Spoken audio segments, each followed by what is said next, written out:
Rightio, well, welcome to the After Party podcast powered by AFA.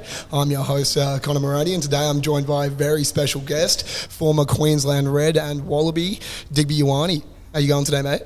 Hey, no, thank you for the invite, mate. It's good to be at the after party. Yeah, that's it. Well, bro, we'll get straight into it then. You watch the game on the weekend? I'll watch a glimpse of it. Hard to watch it. A bit frustrating, but what do you do? It's what the coach has now. What can he do? It's hard to see a team that's going through a lot, but there's a downside and an upside. I just hope they learn from every game. We can't always have that same excuse. I'm not a big fan of. I'm not blaming anyone, but I'm not a big fan of cut-out balls. Yep. Don't understand that, but game's over. Congrats to the All Blacks, and we'll move on. Yeah, for sure, man. I saw you tweet the other day. You were like, I'll do my research. No, bro, I saw you got tweet. Me in the motion. But I saw you sort of say that the clear reason as to why this is sort of happening is because of grassroots footy there, and we're not investing enough into that. Would you say at what part of the grassroots do you think we are losing it there? Because a lot of our club footy is getting pretty good now. We're starting to televise it and put more effort into that side of things. Or are we talking more from It's more I understand the club footy. I played club footy last year. It's not the same as it used to be. Yep. We used to have a lot of guys from the Reds play club, but there wasn't a big margin. Yep. You have your David Croft, you have Drew Mitchell, you have who else was there? You have all these Wallabies playing club footy. Yep. But now you just don't have it. Yeah, for sure. There's a lot of players playing club footy. They don't understand what's the benchmark. They think they've got it, but you see Ben Mullen last year, some of the stuff I should have been doing, because that is the standard now, but for me it's dropped. Yeah, definitely. Massive. I guess as well, because I guess the guys that are playing club now are only 18 or 19 that are signed. You don't have a prop that's been going till he's 26 and coming back and dusting up some goals. That's the problem we have, and then again we don't. Where do you bench yourself? If I'm a young guy coming through, I was 19. I was playing against guys like Peter Hines, all these amazing football players, but these are guys who were playing at their peak. They're playing for the Reds. You have guys coming back from New South Wales, and that was the vibe that I was lucky enough to be playing against. Tikiri, you got Wendell Saylor. He was pretty much in the seniors at the Reds. I was just coming through the system. But that's the mentality that I was connected to. Where do I stand from these guys? And that's what made me a better player. I always try and mirror someone how good they are, but to see if I can be better. So I wasn't going against them, but I was just trying to compete against myself at the end of the day. For sure, man. And do you think there is, it's kind of you as well, I guess you're the good story of it, but there are plenty of bad ones where teams are now signing blokes straight out of school and without even seeing them play against Prem grade and see how they fare against actual men. Do you think that is a little bit of a problem as well, signing guys immediately out of school and not really seeing that upside? I don't know. I've had a couple of players back in, a lot of players from Nudgee, and there was one of these guys were amazing wingers.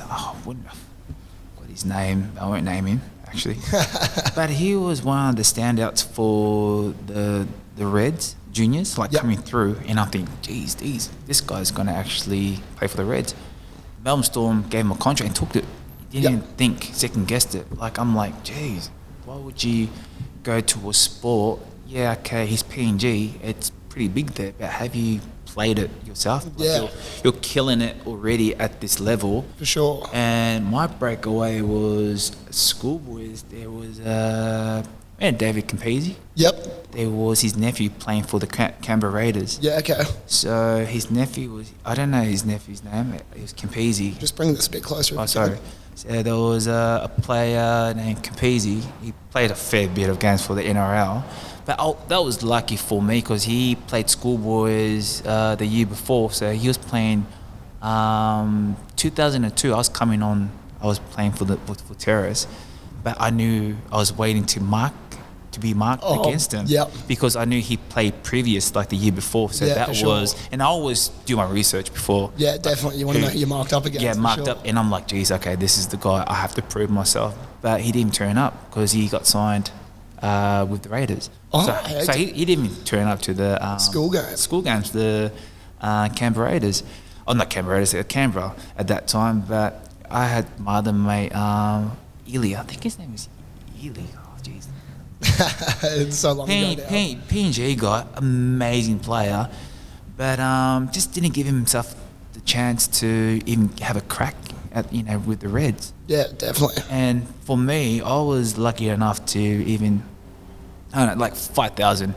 To me, I'm like, man, that's a lot. But that didn't even cover half, like a whole year. Like my mum was supporting me in a way. For petrol, Sunnybank did an amazing job, laying out a house for me to stay. So they helped me through my career. But it's just have a great understanding. Don't think short term. You got to think long term. What am I good at? So I think at the end of the day, that it's really up to you what you want to do and where you want to base yourself, like what you want to do in life. Yeah, for sure, man. Well, let's bring it all back to the beginning, mate. So you were born in New Zealand. Were you? Yeah, I was born in New Zealand in Wellington, a place called Porua. They call it P-Town. But Dad moved over when I was 1. Yeah. So he moved over. So I moved over when I was 1 in '86, and I grew up in Melbourne in a place called Noble Park, and my rugby club was Endeavour Hills. So that's where I fell in love, and it was because of my old man. He loved rugby. He was pretty old when he came over. He was around 50, but he was playing for the Golden Oldies back then. But all my brothers came through the system playing with Endeavour Hills. And I got picked up from a guy named Ron Stanley. Ron Stanley. Yeah, I know Ron real well. So Ron Stanley's good fun on night out as well. Yeah, he loves it. Shout out to Ron Stanley, good bloke. Yeah, but he was really good mates with my old man, and I was playing league at that time. I think under 15s. It would say the Melbourne Academy, it's just different. Melbourne Storm, it's the theatre club. It's probably north of here, but we're still based under them. Yep. Then I told me if I wanted to come up and play, and I had to go against 3 other guys, and I was lucky enough that the Melbourne Storm gave me a good reference. The school just picked me up and never saw me play. Oh, hectic. Wait, was this in Brisbane? Or in Brisbane, yeah. Yeah, come to Terrace. To come to Terrace, so we had to have a trial, but these other guys, man, they were pretty big. They were big units, but the only thing got me through was that recommendation. Yeah, so I was lucky enough, and shout out to Ron Stanley. Thank you so much. The hook up, I played with his son Jacob, and so I had a lot to do with him. He's a good man, Ron. Yeah, good fella, man. And so when you're at Terrace, I think it's interesting because I was graduated, I guess, about 10 years after you. Yeah. At that point, the rugby culture was pretty piss poor. There was a couple of us having a crack, but the rest of it was pretty bad. You had your nudgies, everyone else killing it at the time. I guess it's so interesting, like, I guess your period of when you were 16, 17, 18, the Wallabies, Reds, everything, they're the creme de la creme at that point. Like, everyone was loving the Wallabies, that's that. I find, like, that a lot of players, like in our year, like Ponga, all these guys ended up jumping over to league, like, last minute. It's just who's their hero now? Like, it's schools back then, it was Tikiri, it was Flatley. All these guys were like heroes to us. And we don't have that because we're not doing too well in the, in the situation of schools. Like, I think we're too worried, if you think about it, we're too worried of changing coaches every 4 years. Mate, to solve your coach changing, mate, you need to focus on grassroots. Definitely. If you can water that, then you don't have to change your coach because everything's all set up. Yeah. So that's what frustrates me. But what do? That's why I started this back 3. I've seen that. Yeah, so talk us through that. The back 3 I just did it because my nephews and my niece, I was coaching them back at my place in Markravat, and they started to bring some of their mates over there. My brother told me, you should just go and coach them. Like, I don't like to use the word coach. It's just simple movements, like basic skills. Like For sure. how do you do your breath work when you're running? Like breathing your nose out through your mouth. It's just all the simple stuff that I've been taught as a kid. Just trying to share the knowledge. But I took it up in Sunnybank and it went really well. But it's funny, when I had a group of 50 and I went, okay, this is intense. Then I started like, got a couple of the premier boys from Sunnybank to help me out. But it's a bit hard because they're not me. Yep. So I'm always watching them, what they're doing. I don't mind them helping out, but it has to be on point. Yeah, so whatever I do, they have to mirror it. So I sort of cut it down to 5. So it's really? like 5, but I find that you interact with them a lot better. Just the understanding of it. It's a better relationship when it's not 100%, 50 other people you're trying to attend to. So it's all right to have 50, but what are they learning from me? And if you've got other people teaching them stuff, it might not be the stuff that you want. So exactly. I've learned a lot from the kids as well. It's not me just teaching them. Like they've changed me in a way of some stuff I didn't even know. I should have known before. But every day's a learning period for me. Yeah, definitely, man. Well, it's funny, those basic skills need to be taught at that age, definitely, and ingrained into them. Because even now, you get to when I was playing prem grade and shit last year, there's still people that can't get the right passing and all that sort of stuff, down pat the way that it should at that point. That's I'm not I think there's a stat in New South Wales. I think it was I don't know. I heard one of my mates told me it was 30,000 or I don't know 24,000 people sign up in a club. Fees are $300 a kid. Times that by how many thousand of kids? That's over 12 mil. And then you pay your kid to go to a club to get skills. Play the game, have fun, but you're also skill sets. How do you? Can you pass me the ball? Son? And if they can't pass the ball, it's what am I paying for? What am I paying? So that's where I sort of I don't agree with that. And that might stop other families as well coming down to union when there are league options that could be free or other stuff like that. I feel like ARU, I don't like to blame them, but they should do a better job than just doing something. I do a lot of job with the classic wallabies. There's a guy named Lockie, and he's really involved with the how do we grow rugby in Australia. So we're meant to go to last week we were in lockdown, but we were meant to go to Darwin, Tasmania, and then go to Perth for 3 weeks. But we reaching out out of Brisbane, promoting rugby. Because if we can promote these clinics in schools, man, everyone wins at the end of the day. For sure. It's not about how much money you make, and you do meet people what am I getting out of it? If I'm training this, I'm all about how can I help? What can I give rather than what can I take? They don't understand that. Yeah, for sure. That mindset. It's when am I getting here? Am I getting something? No, it's how can I help you guys? Yeah, definitely, man. Well, hopefully that keeps going there and you lock in on those 5 dudes and they end up becoming I just feel I was at the Crusaders. I think New Zealand they've got a great model. I was associated with the Sumner team up in Christchurch, and it was a rainy day on a Tuesday, and I rock up there. There's a guy named Aaron Major. He used to play for the All Blacks, but his older brother he played for Crusaders as well. And I went up to him. I go, man, what are you doing here? And he goes, oh man, I'm just doing skill works, but it's not for him. He's based out. I think. They have a thing. I think the All Blacks have something to do with all the old players, spreading them out. Once you've played, go water the seed.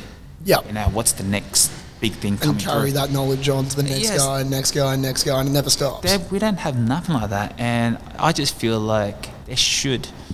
I think Australia Rugby should. For me, if I can't get connected with these people, doesn't hurt. I'll go start my own thing. At least. That gets me going. That gets my mind ticking, and it makes me feel good when I see someone learning from me. From myself. Cause, definitely. It doesn't for myself. Melbourne. I'm from Melbourne. Who comes from Melbourne and plays for Australia? That's never heard of. No. So I was lucky enough, as Ron Stanley gave me a scholarship, Because over there, it's just, I wouldn't say NRL. It's just AFL. AFL, yeah. AFL. It's completely that, man. Yeah, when I tell people, they go, where are you from? I said, Melbourne. They go, how did you even get the fuck? How did you even play for Australia? I said, mate, it was a long road, but it was worth it. But I don't feel like, look at Pasami. He's for the centre. Yeah. New Zealand to Melbourne, something happened to him, straight take club. That's opportunity. Bro, he was like probably the best example right now of somebody that's playing professionally that came up through the system of Australia club and stuff like that. How do you not identify someone like that in Melbourne a long time ago? Yeah. Okay, there was a coach there, but he said he was too small. That's not his problem. Well, that's the thing. I think it's just a thing of, as you said, like the want is more on the AFL side of things. I remember in our senior year, like when we went down, so for Terrace at that time, we were the worst in the comp, like we were dreadful. Yeah. And then we went down to Melbourne and played their best. I think it was St. Kevin's, or was it down there? And then pumped them by 65-0. And it's like, that's where the difference of the best to the worst is down there. So, but I think it's good now that we've got the Rebels and starting to build more stuff down south. It is going to be a while before that. It's going to be a while, but it shouldn't. Like for me, like I left there when I was like 16. It shouldn't be like that though. Yeah. And it still is like that now. Yeah. Like what are the Rebels doing? Like you just lost a kid to the Reds. Yeah. And like now the Wallabies 12. Yeah. How did that happen? Like for sure. Like it wasn't his fault. He was just following orders. Yeah. But then you get someone trying to crush your dreams, say you're too small. Can you imagine someone saying that to you? They have, and that's what it was. But do you know what I mean? It shouldn't be like that, you know? It's like, nah, man, like, I'm actually going to go out there and give it more. Yeah, definitely. Only you can do that, though. No one can't control you, and no one can tell you what you can't do. Definitely, man, for sure. I agree with that. And, man, so with your career moving on, so after school, you were with the Force first, is that right? So I was with the Force. It was funny. That was their first year as well. Yeah, Big Dal was there. So I was in the academy, and it was like $5,000. Yeah. $5,000, and then they had this thing called the HP High Performance. So you train with the Reds, the seniors, and you train with the AIU. Yep. So it's like 50. I think it's 50,000. 50,000, and then I got picked up from John Mitchell. Yep. John Mitchell told me I want to come on a 2-year deal. Left, but I couldn't stay here because they had Big Dal, Peter Hines, Drew Mitchell. They had all these guys, but then again, like everything happens for a reason. I want to get my shot, so I left. But at the end of the day, like all these guys came, like Drew Mitchell, and I think it was Cameron Shepherd was already there. But they just bought a lot of players my second year, and I didn't get a start until my, I think, 6th round. One of the guys, Hakes, got injured, and it was my chance. But everything happens. Like you still got to work on, like on your skills, like. To be the best, you have to do all these little things, like not just train with the group, but people don't see. Yeah, no, that's the thing. Yeah, so I'm a big believer in that. Like, geez, what can I bring to the team? And my thing was I want to be the fittest. So I was just I was just really. You can sweat. I just love the fitness. I try and beat everyone in the gym. So that was my mentality. It was crazy. I still have problems now since I've been retired nearly 2 years. You still got the itch to just work and work. When I'm with my missus just doing a jog around the block, I race her. yeah, have to win, bro. So good. Yeah, it's funny though. I still have. So what was the energy like in the for the Force at that time? I mean, brand new team in Western Australia, similar to the fact of Melbourne, where footy's not really a big deal over there at that point, I guess. It was crazy because was there excitement in the city? It was amazing. I think it was like 45 or 50,000 our first game. But the more games we were losing, crowds were just coming in. And I went, wow, this is amazing. But I was so glad to be part of it. Yeah. It was first ever team to be played in Perth. But and it came to that stage where I got homesick. And then I just rang up Eddie Jones and said I want to come home. And then, he got me back home. And he left to Japan. To Japan, yeah. And we weren't doing well, but it was good to still have those boys. The boys that took it out in 2011, it was still the same like Higgers, they're all young. They were all there they're still. all there in the academy and stuff. So this episode of the After Party podcast was brought to us by the Lad Collective. Digby, I was just explaining to you then, two terrace blokes, Eddie and Bill Overton down in Sherwood. They've made blokes good in the bedroom again with their sheets, and they want you to get your sheet together, as they say, mate. So they've got bottom left, bottom right, top left, top right tags, and all good to go, mate. What's your sheet situation like at home? Does the missus take care of all that? I need some sheets actually. I'm doing full renovation, but yeah, I wouldn't mind getting myself one of those sheets. Yeah, bro. They'll definitely hook you up, man. The missus won't have to be making the beds anymore. You've got it all sorted. A monkey could do it with these things, mate. They're absolutely brilliant. They're 60% bamboo, 40% cotton, and you can get yours directly from www.theladcollective.com.au or the Lad Collective on Instagram. Jeez, I just think I love the name Lad. That's it, man. It's all for the lads. Great for footy blokes as well. I'm sure you've seen a couple of rough bedrooms floating around back in your club years. So, mate, this is exactly what all these guys need for sure. So easy, man. Grab your sheets, get them sorted. I'll pop the code down below and use that, and you'll get a discount on that one as well. So the team that took it out in 2011 are the same blokes where I moved back in 2008. Yep. Yeah, so it's, mate, when you think about it, I'm pretty old, eh? Shit. Yeah, but so I came back. Phil Mooney was there with Damon Taj, and yeah, man, I was just happy to be back. But you know, at the end of the day, I was competing for my spot, that's normal. But I was lucky enough to play with a guy named Chris Latham. So I've learnt so much off him. King of the high ball. Oh, mate, he was just amazing. But not even just that, just talking to him. I like to ask a lot of questions. Yep. So for him, it was just, you know, if you can't read the game, why bother playing? So stuff like that, I took that on board. And I tell that to a lot of guys, you know, you can be the fittest, but can you read the game? If you can't, don't even bother playing. So, or even like just doing... just watching your own games. I wasn't big on that. When I was at the Force, used to watch highlights. Highlights, yeah. Cool, yeah. Yeah, sweet. But he was one of the guys that got me to. I used to watch him go in and watch the opposite. Who was he playing against? The guys on the bench coming on, and I went, you know, if I want to be the best, I've got to follow what he does. But stuff like that. He was a guy to look up to and ask any questions. So he was there to help out at the end of the day. Yeah, definitely, man. And so when, as you said, like the Reds were on a slight incline at that point, probably around that 2009, 2010. Did you guys, and you're saying these names now, like you had Higgers and all these other boys that were there then. I know the Flyanga boys were coming up. Coming along, but we had some good senior boys. We had Steve Moore. We had someone like Sean Hardman. Yep. Amazing bloke.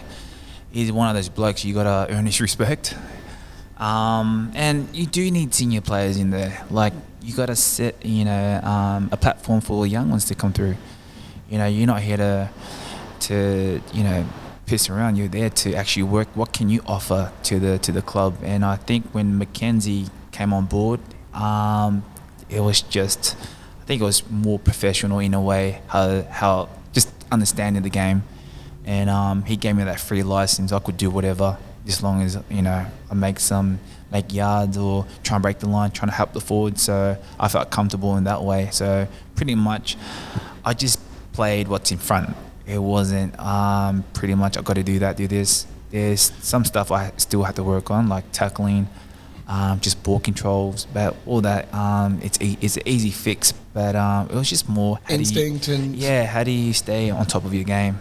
Yeah, for sure. And so throughout that season, 2011, obviously a very historical season, great one there. I had Anthony Flyanga on and I was talking to him as well about that year. I felt like you guys were playing such good footy, but it also looked like you guys were having so much fun that year as well, especially in like game time at least. Do you reckon that ever came into it as well? Like that whole vibe of winning and being around like a good set of boys that were good mates and whatnot. Do you reckon that gelled and helped a bit with the actual performance? I think, it was so fun. No one thought we were going to, because we lost against New South Wales. Yep. So we were just playing, we took it step by step, game by game.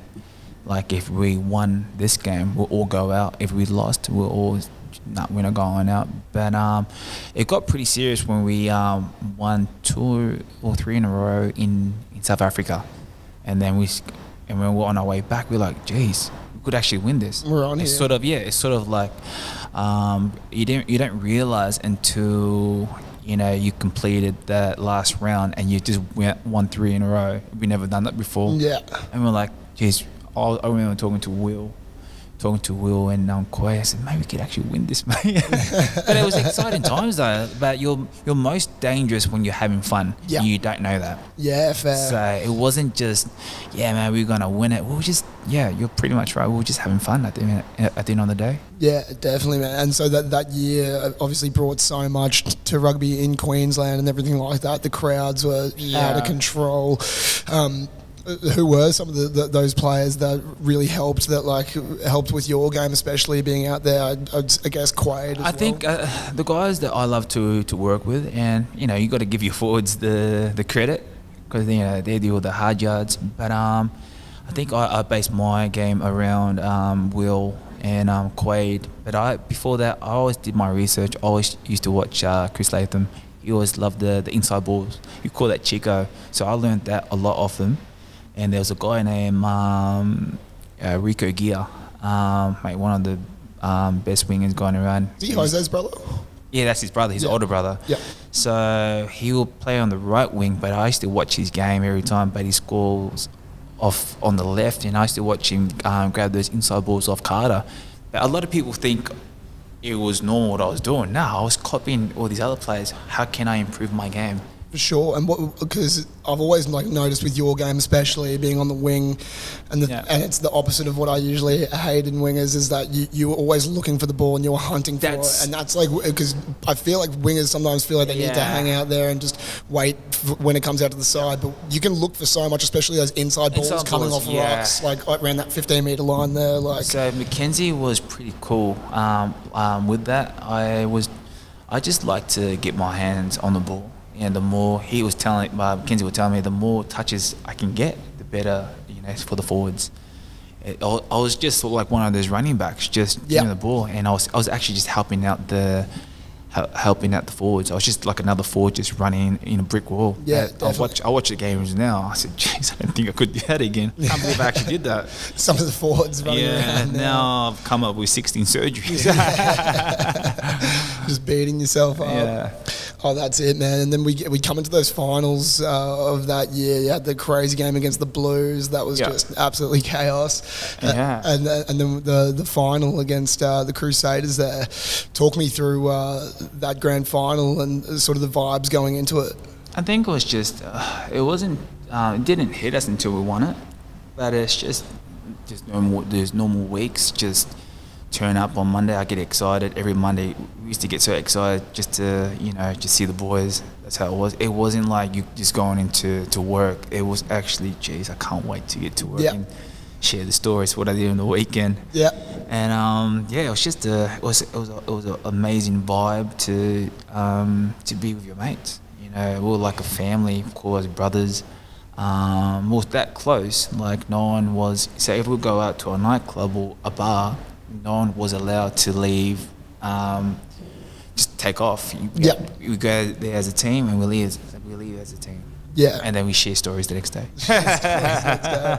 Love to see what Big Radicki got up to. Oh, mate. He's probably the worst bloke I've ever had to tackle myself. I reckon. He's a big unit, I'd say, he's probably the scariest dude I've had to tackle other than Tongan Thor, but he's a bloody hard runner. He's a crazy story as well. Yeah, man. like he was 34, 35, and he was still killing it. Yeah, man, he was running around like he was 21. I don't understand, but must be the carver. Yeah, that's it. 100%. Yeah. Nah, he was a good bloke to have in the team, and a lot of the guys respected Radicki because there's a line that you can't cross. Yeah, such a legend for sure. Yeah. And so back to that game, the crowd was pumping. I was in attendance that night, and it was so like back and forth. there had to have been a lot of confidence in yourself when you are versing these guys like Dan Carter, Brad Thorne, the list goes on, and non-stop. Was there any even thought of like might not be able to get this job done in this game, or was everyone very positive? At the end of the day, Crusaders had it pretty tough that year because of what happened with the earthquake, and we were struggling as well with all the floods were going on. But our coach was just amazing with his speech. He was telling us, mate, they are tired. They've been travelling from England to South Africa back here to play us because they won't last. And our coach was just rubbing those words in our head. You guys will knock them down. They won't last 12 rounds. And yeah, we took that on board, and man, we just gave it our all. It was so good, bro. It was so good. And do you think those crowds, because I mean, obviously you've played now in front of the biggest crowds possible throughout World Cups and everything like that. Do you even get affected by the crowd anymore, or even like at that time? I mean, you're still pretty young around then. Like when you are rocking up to Suncorp, your whole friends, family, like everyone's in the stand, 50,000 going nuts. Like it's got to be crazy. I think back then, like even with the vibe or the energy in that stadium, like remember me busting out those moves, the breakdancing move. Like I've never done that.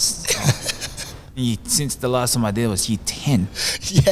How it's just all flooded back. How do you do something in front of those crowds? But that's something the crowd brings out of you. Brings out of me. Yeah. Like you're killing it. Like you're playing with so much confidence, and you're like, all right, I'll just do this. But it wasn't me. It was just the crowd, the excitement. Took over. It was amazing though. Like. I was going to say with the celebration, so I had another guy on the podcast once called Reece Matheson. He plays for the Lions, and he's a bit of a polarising figure, and AFL, not many people like him. Oh, really? Oh, no. Every time he's kicking goals, he's giving the shotgun. he's going off. He loves it. Yeah. But I was talking to him about it, and I was like, it's crazy. Like, we all watch, like, anyone that, like, supports rugby or whatever, they support the NBA, the NFL, the UFC, like, all these things in America, and celebrations and all that stuff's happening, and it makes it a bit more fun and, like, exciting, like, in the sport, whereas an Australian does it and then like people start to like shit on it. It's that sort of that tall poppy syndrome. Like, do you think there is a room for that? Because I mean, that year I think you, Quaid, and everyone were kind of going back and forth. For me, I'm the clown of the team. I like to joke around, but this is me as a person. I love to dance. I love to do all funny stuff. At the end of the day, I'm just being me. No one can say, "What are you doing?" It's like, man, Digger's just being Diggers. That's who he is. So I'm not gonna hide away from something that, what did you do that? I said, well, that's me, mate. Yeah, that's. So, and I don't judge other people, so I don't. Did Ioane never give you guys any words throughout that year? Was he the likes? That's it. I've had enough of the backflips. Mate, he's amazing. He's probably one of the best coaches. It was going around back then, but it's a bit sad what happened. I don't know what happened, but him to step away from coaching, he's such a smart coach. Yeah, he had such a good run there as well, and it seemed like players really took like a lot from him. Yeah, so hope he's right though, but he's up there with one of the best coaches I've been coached by. Yeah, man, brilliant. And so, I guess that year had you already played for the Wallabies at that point, in 2011? So 2005, I got scouted from Eddie Jones. I played in the Australian 19s. I met Eddie, and then he picked me up the following year on the 21s. I got named Players Player, nominated, and then he took me on the spring tour. I was probably like 19 or 20, and I'm like, geez, this just happened, like 2005, and I'm like, man, I just played club. We just won 2005 Sunnybank, and he rings me up. He goes, mate, we're going. Okay, he goes, you're selected. I said, for what? He goes, spring tour. I went, fuck, that's some serious shit. Yeah, dude, that's nuts. And then we had this chat in the elevator when it was just me and him, and he was telling me if you were to play for Australia, you'd be the first Samoan ever to play for Australia. And I thought about it. I went, fuck. That sort of gave me more motivation to actually get a game. So was there no one before that? Pardon? Was there no one before you? Nah, there was no one. Crazy. So it was just it was all Tongans, all Fijians, but I didn't get my shot until 2007. So when I made that mark, it's like, fuck, it's about time, eh? But I believe everything's good timing. And what was that debut like? Oh, man, I had the best time of my life. I was playing with Gregan, Larkin, man. Oh, that's so sick. Like, all these guys, like, yeah, bro. They like, well, mate, well, massive, like, rock stars. Yeah, and especially if you're a terrorist and, like, you go in and watching these guys, your mates and all that sort of stuff, and now you're playing with them, like... Dikiri was around, Wendell Saylor, and Dikiri, they were like Beckham. Yeah, dude. You know what I mean? Like, they were all... Dikiri was so OP on Rugby 08. They were like massive rock stars, man. And then playing with them, did you deal with like a lot of nerves and stuff when you were first? I remember I played my first training in 2005. Geez, these guys didn't take it easy. They whacked me. But now I understand because I'm the new kid. Yeah. The new kid, and I was getting beaten up. But it sounds like that's a good thing to have, though. And well, that's what it's the best training. That's how it is, though. That's what I mean. Like, I know the benchmark is because you're playing with the best, so you have to be there. Like, how do you compete? You should be very blessed to even be with these guys. So that's what I looked at it. I took it real serious when I got that call. I went, geez, all right, I'm a nobody right now, but I do have the skills. But how do I get people to watch me? So I had to work on the little things like catch, pass, definitely kicking. But I prefer just to give to a kicker. Like, if you can read the game, geez, I'll give to someone to kick it. Yeah. A lot of people will give it to you. Yeah, a lot of people will say, yeah, he doesn't kick. Yeah, I can kick, but I choose not to. I pass to a person that can kick. Yeah, exactly. Yeah, you'd much rather someone else be doing it. And speaking of like some of the psychos that have played with the Wallabies with you, one of them I always think about, and it goes back to that whole like crazy like training work that you like learnt off Latham and whatnot.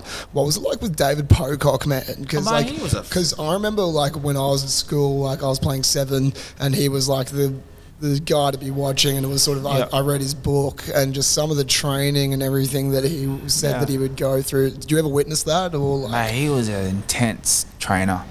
I remember him as I was at the Reds, and this academy bloke would just train like in the gym non-stop, and I'm like, who's this kid? You know, it's David Pocock, and we got to play together at the Force, and you just always knew he was gonna be one of the best. Yeah. He was just so professional in what he did, even just like going over overseas to South Africa. He will carry his own tin fish, like tuna tin, or like he was so strict on his diet. Yeah. Never had McDonald's, and it was just. But that's him. Like, he has to do all those things to play at his best. And some people don't need that. Some people need to chill a little bit. Everyone's different. Like, for me, like even me playing, like Monday was preparation. Monday, if I didn't have a good game, I would sort of change it a bit. Yeah. Every time after the game, I go smash myself with McDonald's or have chocolates. But that was normal. Then Sunday, back on the treadmill. Yeah. Just going. Give you one reward. Yeah. So I was pretty strict in preparation. I learned that from Peter Hines as well. Peter Hines was a good guy to have by your side. So he's like that. He goes through his preparation.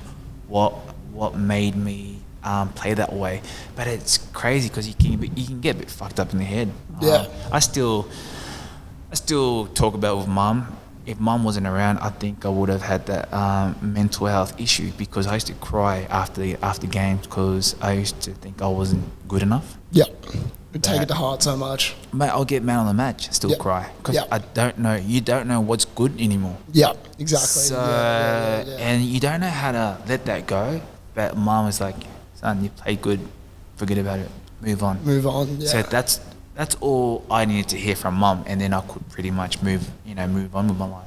Yeah, man. Yeah, it's good that you had that at least. That somebody just from home to kind of settle you when you needed it. Mate, 100%. Because you're not okay, because it's pretty full on. Everyone sees. Man, you're training like 6 days a week. You're traveling around. Yeah. You can't go hang out with Jimmy every week because you got to go train, and then you got to go play. Everyone sees. The reward, oh mate, he's playing, but they don't see the journey of that person. They don't see how he got there, like what's his plan. plan to even play at that level. Like they don't see that. They don't want to see it too. Yeah, no, for sure. They don't want to accept that. They don't want. Bullshit. Yeah, so they like to level themselves and say, yeah, I could do that, but nah, I don't think you'll last like 10 minutes in my shoes. Yeah. So that's the reality of life, though. Like you look at someone starting a mad business, you see the reward, but you never see what he does behind the scenes. For sure, man. So I'm starting to understand all that with this stuff, especially. Yeah, there's a lot but it's worth it. Like if you have that passion and you love what you do, you will never give this up. Yeah, of course. No matter what happens. Definitely, man. Yeah. Definitely.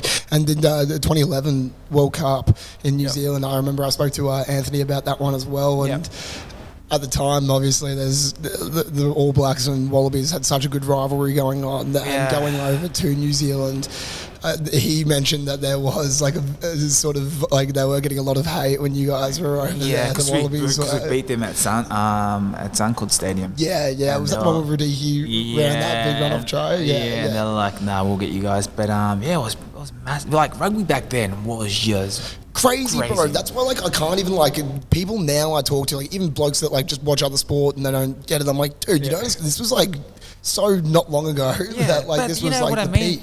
That's what I mean. Like we don't have the depth now. Like okay, back then it was Quaid, it was Kurtley Beale, James O'Connor, David Pocock, but you probably now it's just Hooper.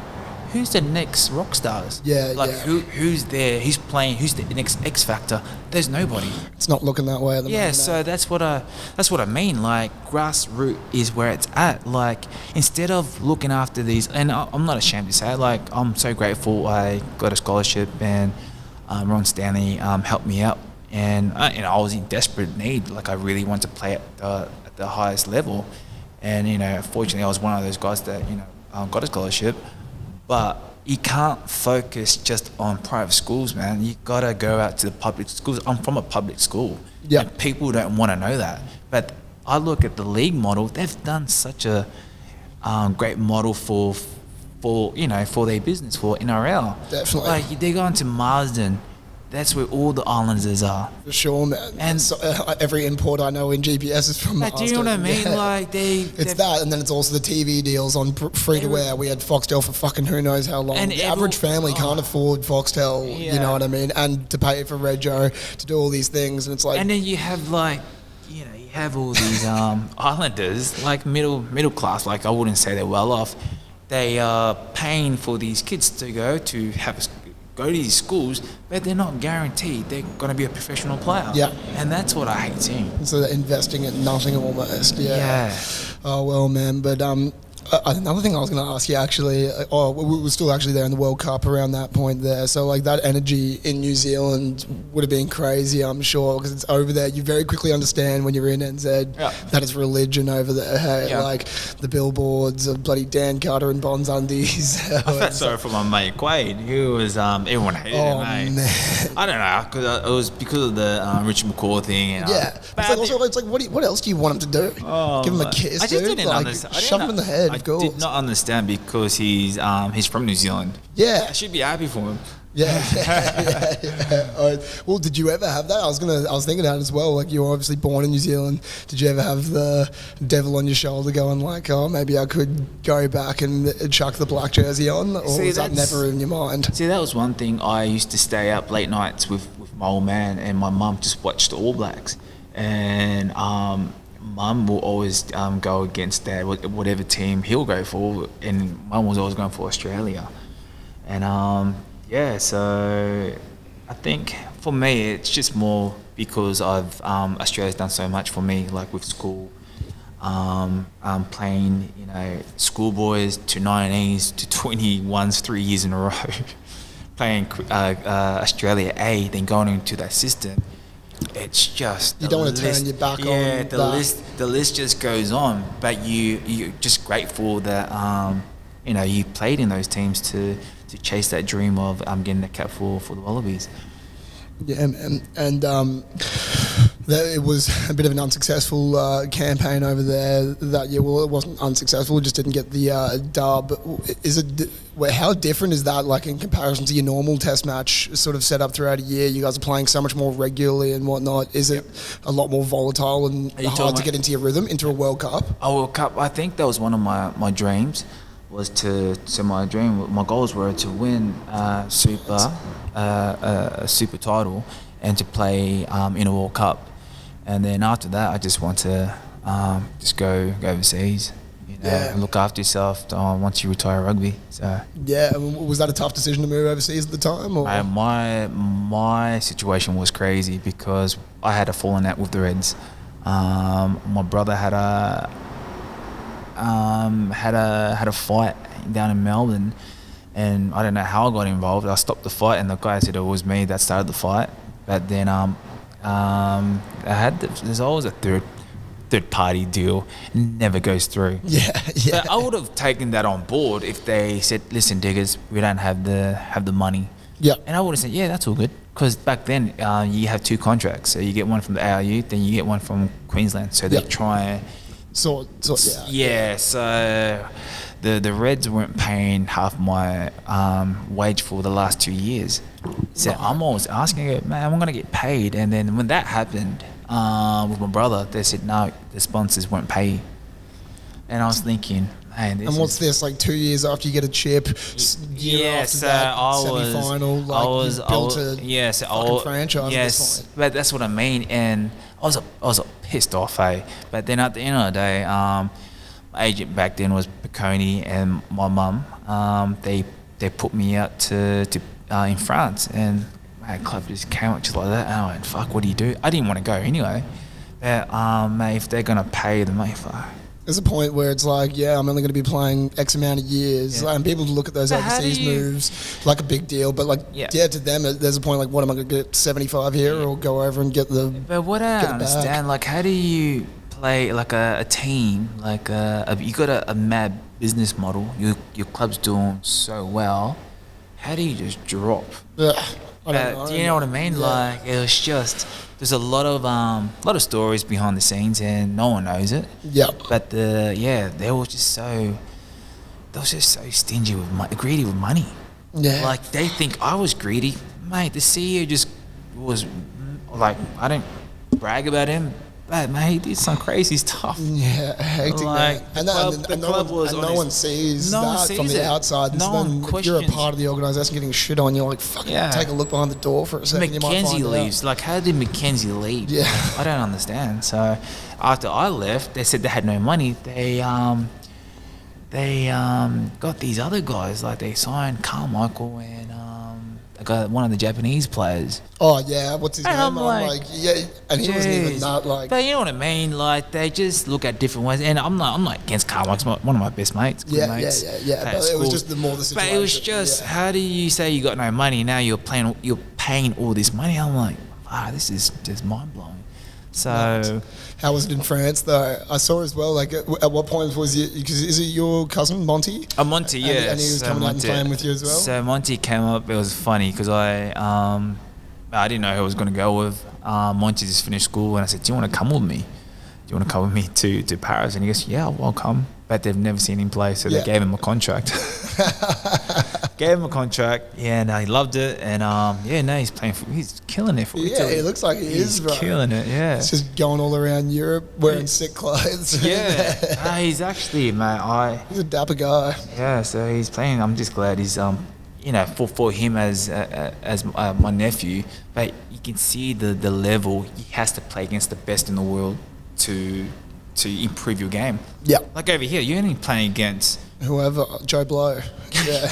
But who's the best here though? That's the real question. Yeah. Like, you don't know. Yeah, it's a tough fucking question to answer sometimes. Some people don't know that. Like, all right, I'm gonna fight for my spot, but you watch the game on the weekend. Like, there's no depth in Australia. I'm all for Australia, but there's no X factors for you to even get your hard work out there. Like, how am I going to improve if that's all he's got? Yeah, do you know what I mean? Yeah, like, yeah, you need to be surrounded with great players to bring the best out of you. Yeah. And I was so lucky because, man, I had to go against, there was Ben Tune, there was Peter Hines, Dow, Tikiri, all these Rathbone, there's all these amazing wingers coming through, but you're among them, but how do you get up in front of them? Yes. And sometimes that competition is exactly that. But like, that's what I mean. I'm saying,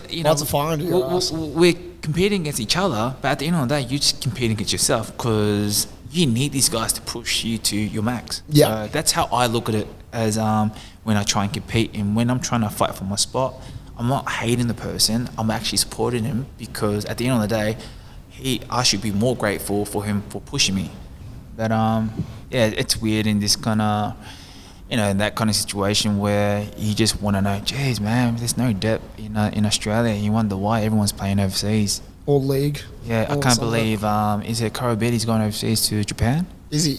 Yeah, like, how do you even lose? He's one of the best. That's the thing. It's like there needs to be a point where you got to start like valuing people like to a point, like but like treating them like they're the package there, and they're just shipping people off everywhere. Like even guys like Liam Gill, for instance, too. Like, what the fuck? He was so young too. He won a premiership when he was 18. Yeah, bro. He's absolute animal. He should be the next big thing. Like, yeah. I don't know why. And it's like, what? Now he comes back or whatever. Now he'd be like close to being 30 or something, and you just missed like 8 years of prime. And then they try to get players when they're too old back, and it's like, fuck that. Fight for them when they're young. But I don't mind people going to Europe because over in Europe it's more a forwards game. Yep. It's just, and there's some crazy talents going over there, and you are gonna come against one of the best. But it's good to play against the best because, as I said, you're probably learning one or two things off them. Yeah, every time. As well, I saw a photo popped up recently. I saw, and it was you, James O'Connor. I think it was Kirtley and Quaid, and you were all young as the time, all in old Wallabies kit, and you're all playing Rugby Challenge for the first time. Rugby Challenge? That was... the World Cup. I think it was that year. I think that's when it came out, that year. Because, like, obviously the kid in you sometimes has to get excited, like, when you see yourself on the video game and all that. Did you ever get into that at all? Or like... that was one of my biggest goals in 2008. I was telling my... Because the game then was so good. Oh, mate, that was the best game. Rugby away. Yeah. I'll put that out there to anyone, I'll smoke you. I was in, I think I was, I was back in the academy, and we used to say, what's your goals? And we're like, I just want to be in one of those games. Everyone's like, World Cup. I want to be rugby away. Mate, I still play 08, but it's good, man. How OP some of the players now, they're just like, Takiri's so OP at that. What about little shimmy, clean through and speeding home. Even Obana, he was Obana, yeah. And then Shane Williams, Wales, yep. Shane Williams, give him the ball. Yeah. Jeez, it's like so a cheat mode. Yeah, and so when that, like, does everyone get super hyped when that game came out? Because there was a little bit of a gap, EA left and whatnot, and then they came out with that Rugby Challenge one. Rugby Challenge. I wasn't. I think I played the 08. I did something up in I think in France in 2015. They brought up a game. They told me, "God, can we use your photo?" I never played it because someone told me it was a shit game. Yeah, they've been so shit, dude. Yeah, so now they've got ones where it's like the English team, but they don't have the real names of the players, and it's like, I don't want to do that. Now someone needs to bring out another 08. That's probably the best game. Yeah, bro, it's so gone. But yeah, no, those little fun perks there. And man, I was just going to finish up on last two things was when you moved to the Crusaders. Like, I think that was a shock to some people seeing you kind of step away from that Europe. And if you, like, I don't know, like in my head, I would have imagined if you were to come back, it might be for someone like the Reds or somewhere back. But I guess that relationship wasn't that clutch then. So I was at, I signed, so when I was in Europe, I came straight to Japan on a 2-year deal with a team called Honda, and it was just like work. We were losing, and the training over there was just crazy. Like, you train more than you actually play. So I rang up Rugby Deans and said, "Oh, listen, I really want to play in New Zealand because I've played in Australia and You've done it all now. Yeah, and I just really wanted to see what was the difference, and I could see there was a massive margin where they couldn't even beat a super team, New Zealand super team. It was just too good. Yeah. So I thought I'll go over there, and when I went there, man, I was just taken away, like how professional they were in a way, just having that understanding, like especially the seniors, and just say somebody like myself, like I'll go to meetings at the Reds, I will be that guy just sitting in the back and just chilling. Over there, everyone with their notebook, and you've got to be ready, because the coach will ask, okay, this phase, Diggers, what are you doing here? If you're like, if you get caught out, man, it's embarrassing. Especially against, especially with some of those so other boys. I was Dan Carter staring at you, going like, you better fucking figure that out. Bro. Yeah, so, and if you didn't know the answer, like you felt like you're behind the eight ball. Yeah. So no, I thought it was great in a way, even just doing like bench press. So they would do like 5 sets of probably like 5 or whatever, but each set it's like do reps of 5. Mate, they do them.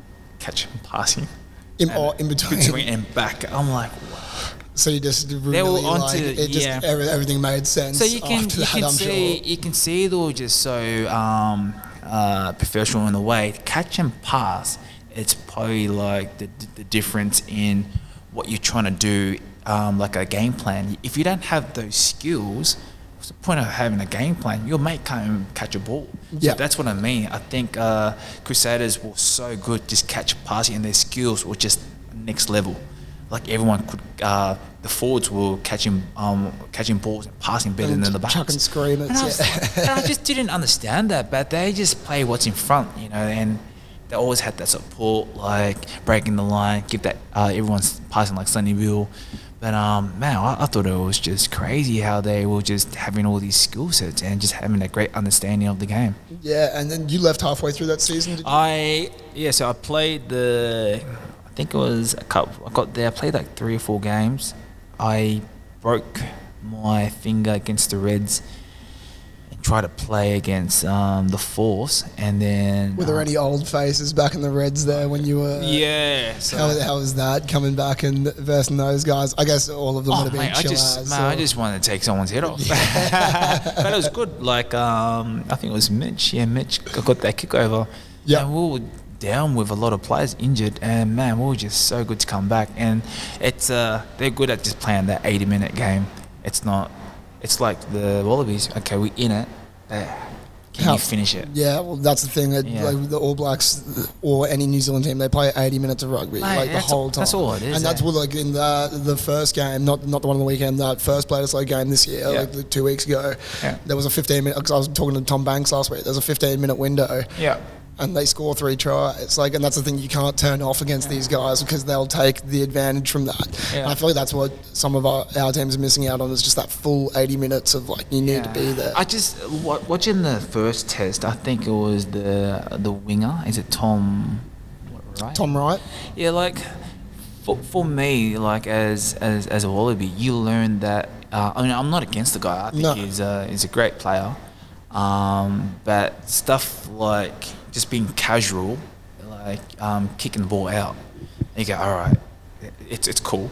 But if you do it again right now, mate, you can't do that in international test match footy. You can't do that, and you can't even do that in anything. But you like can't do that in, there. Yes, you can't do that in Super. I remember a back coach named Mackay. He will just go off because why are you running out?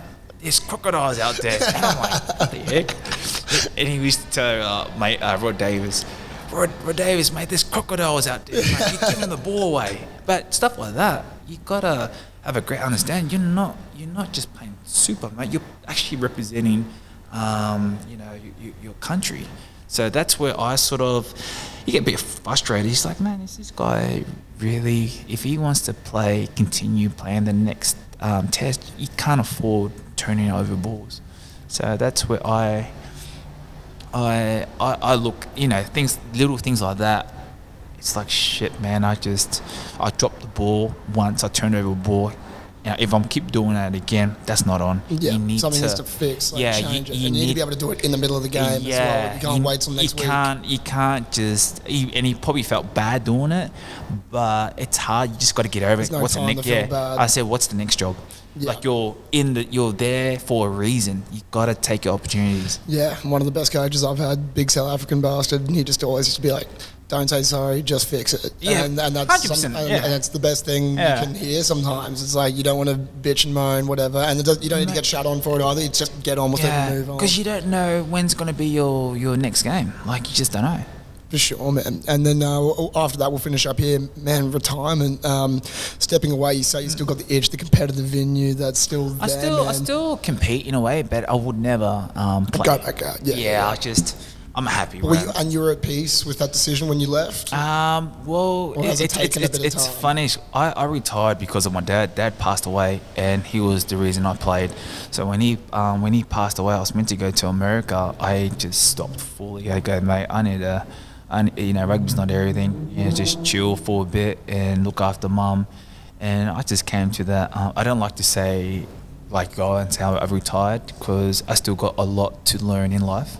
So that's like my downfall. If I retire, I think I'll go through that stage of struggling. Oh, mate, is this it? But for me, it's good for my mental health just to be connected and trying to give back.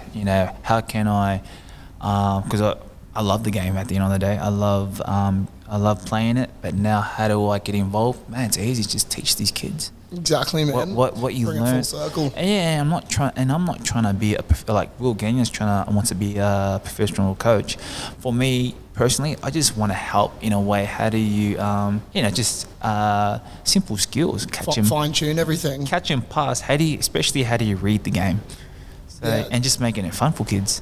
That's all. Sure, man. Yeah. Brilliant. Well, man, thank you for coming on today. And sounds like everything's killing it at the moment. You're going well and moving on. Man, I really appreciate you coming on. No, man, it's all good. Thank you so much. I only did it because you're from Terrace. Brilliant, mate. Well, I'm glad I banked in on that one, man. Cheers, Mum. Too easy. Well, mate, how can everyone find you on socials and whatnot? It's just Digby Ioane? Yeah, Digby Ioane, and the back three is on Instagram. So brilliant. So, go check all that out. Thanks for listening to the After Party podcast. Go check out our stuff on YouTube, AFATV, and then just all our socials. Just After Party Podcast _. Too easy. Thanks, mate. Cheers. Peace out. Cool.